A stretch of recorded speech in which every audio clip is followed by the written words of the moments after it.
अस्सलाम वालेकुम and hello, welcome back to my channel. Please subscribe my channel. और सुनाएं कैसे हैं आप सब। अल्हम्दुलिल्लाह मैं बिल्कुल ठीक हूँ एंड आई होप कि आप सब भी ठीक होंगे। तो जी सुबह होते ही सुबह हो चुकी है अच्छी सी। तो जी मैंने तो नमाज़ के बाद अपना डेली की रूटीन का कुरान पाक जो था वो मैंने पढ़ लिया।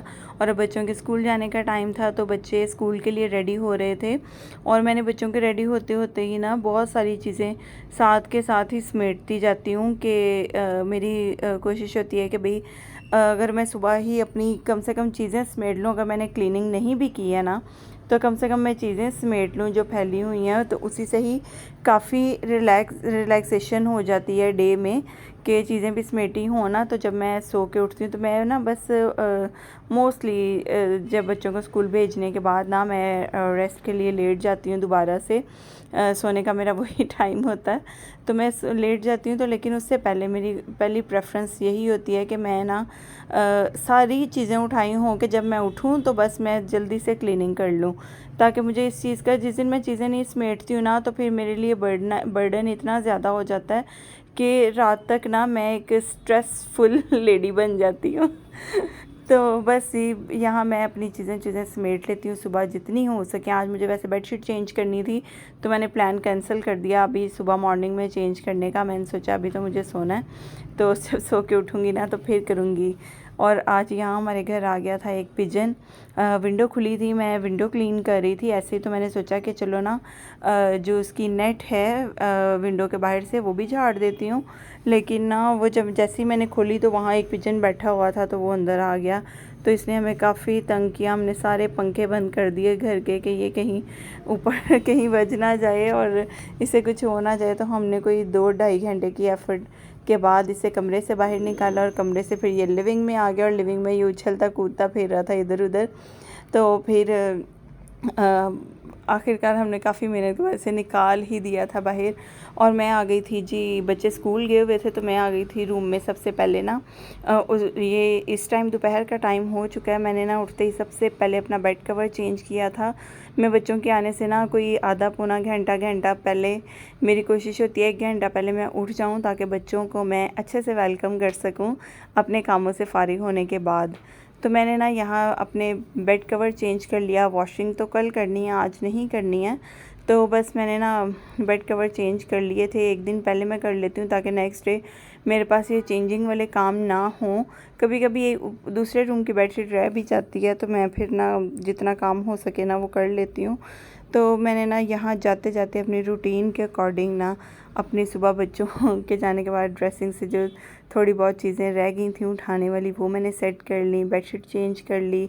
और अब बारी थी जी खाने की।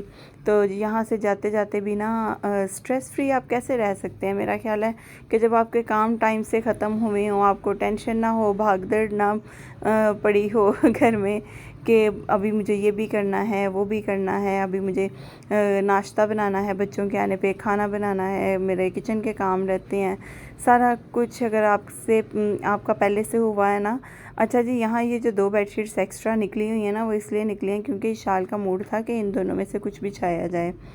तो बस मुझे थोड़े लाइट कलर वैसे तो ये भी लाइट कलर ये है कि डार्क कलर की है, लेकिन बस मेरा दिल नहीं था ऐसे कोई भी कलर। कभी ऐसे होता ना कि बेडशीट्स भी आपके मूड को बड़ा अच्छा रखती हैं यानी कि एक बड़ी चीज़ नज़र आ रही होती है रूम में बेड तो मूड अच्छा रखती हैं। तो मेरा दिल था कि आज मैं ये वाली बेडशीट बिछाऊँ तो इसलिए मैंने ये वाली बिछा दी। तो जी मैंने ना जल्दी से बेडशीट चेंज किया और इसका एक पिलो इसलिए मिसिंग है क्योंकि वो दूसरे रूम में पड़ा हुआ था और उधर मेरा भाई सो रहा था। तो मैंने कहा जैसे ही वो फ्री होगा तो फिर मैं कवर कर दूँगी इसको। और यहाँ से जाते जाते ना मैंने सारी चीज़ें उठा ली। बच्चे अभी स्कूल से नहीं आए थे, अभी भी हस्बैंड मेरे नमाज़ पढ़ रहे थे और इंशाल्लाह नमाज के बाद वो जाएंगे, बल्कि गए थे। अब तो ये अगले दिन की वीडियो मैं कर रही हूँ। तो वो बस आज ना ऐसे ही था दिन कि मुझे था कि मैं अपने कामों से फ़ारिग हुई हूँ ना। तो बच्चों के आने तक ना मैंने जी ना अपनी नाश्ता नुश्ता बनाने से पहले जब मेरे हस्बैंड गए थे उस दौरान ना मैंने जल्दी से अपनी ब्रूमिंग कर ली थी और मोपिंग भी कर ली थी, सिर्फ डस्टिंग रह गई थी। तो आज ही बन रहा था फरमाइशी नाश्ता। कभी कभी कोई दिन ऐसा होता है ना कि आप सबके लिए एक जैसी चीज़ें, बल्कि मोस्टली घरों में ना 80% घरों में एक जैसी चीज़ें बनती है, एक खाना बने, सबको एक खाना खिलाओ और स्ट्रेस फ्री रहो। लेकिन कभी कभी ऐसे होता है, मेरे घर में कभी नहीं, मोस्टली ऐसे होता है कि हम तीनों बल्कि चारों ना डिफरेंट चीज़ें खा रहे होते हैं। आज भी मेरे हस्बैंड और इशाल खा रहे थे आलू वाला पराठा, और ये मैं आलू वाला पराठा बना रही हूँ। अपने लिए मैंने सादा पराठा बनाया था और रज़ान ने खाए थे चावल। वो सजी राइस आए थे रात में तो उसने वो खाए थे। तो ये सब चीज़ें जब इस तरह से डिफरेंट चीज़ें वो ऑन टाइम डिमांड पे बनानी पड़े ना, तो ये चीज़ें ना हमें बड़ा स्ट्रेसफुल कर देती हैं। एकदम से ऐसे लगता है ओ माय गॉड, ये तो हमने कुछ और प्लान किया था। अभी मेरा आलू वाले पराठे बनाने का प्लान नहीं था, सादा पराठा ही बनाने थे और अंडे।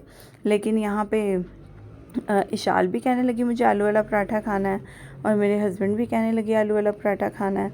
तो मुझे ज़ाहिर बात है आलू बॉयल नहीं थे, तो मुझे फिर एक्स्ट्रा टाइम देना पड़ा आलू बॉयल करने के लिए, कि जो कि अगर मुझे पता होता तो मैं मॉर्निंग में ही आलू बॉयल कर लेती। तो यानी कि ये छोटी छोटी चीज़ें होती हैं जिनका आपको पता भी नहीं होता, लेकिन वो फिर भी जब अचानक से आती हैं ना आपके रूटीन में, तो वो आपको काफ़ी डिस्टर्ब कर देती हैं, क्योंकि थोड़ा टाइम टेकिंग होता है। और जब रूटीन चल रही होती है ना घरों में कि बच्चे स्कूल से आएंगे, मैंने उन्हें खाना देना है, नाश्ता देना है, और बाकी सब उसके बाद जी बच्चे रेस्ट करेंगे थोड़ी देर, या टीवी देखेंगे, या फिर कुरान पाक पढ़ने जाना है, फिर जी आके फिर अपनी स्टडीज़ के लिए बैठेंगे, फिर हम रात में बच्चे खाना खाएंगे, शावर लेंगे, फ्रेश होंगे। यानी कि सारा दिन आप कह लें कि रूटीन पे, एक डेली की रूटीन पे चल रहा होता है। उसमें कुछ भी चीज़ आगे पीछे हो जाए ना तो वो काफ़ी डिस्टर्ब करती है। तो जी बस हमारी भी रूटीन यही थी, जो कि ऐसे कुछ नई चीज़ें रूटीन में ऐड हो जाएं तो वो हमें स्ट्रेस देती हैं। लेकिन अगर आपके ऑलरेडी सारे काम मैनेज हुए हो ना, तो फिर छोटी मोटी एक्स्ट्रा काम ना आपको स्ट्रेस नहीं देते हैं, वो आपको इजी रखते हैं, आप इजीली मैनेज कर लेते हो। तो जी बस यहाँ सारे कामों से हम फारिग हो गए थे, और यहाँ बच्चों के विंटर्स आ चुके हैं, तो बच्चों के यूनिफ़ॉर्म चेंज हो रहे हैं स्कूल के। तो ये इसके मैं नई यूनिफ़ॉर्म लेके आई थी आज शाम में जाके। तो मैं बस रज़ान की पैंट ठीक कर रही थी, शाल का ट्राउज़र भी ठीक होने वाला है। तो उम्मीद है आपको आज की वीडियो अच्छी लगी होगी तो लाइक कर दीजिएगा, और अपनी दुआ में याद रखिएगा, अपना भी बहुत सारा ख्याल रखिएगा। अल्लाह हाफ़िज़।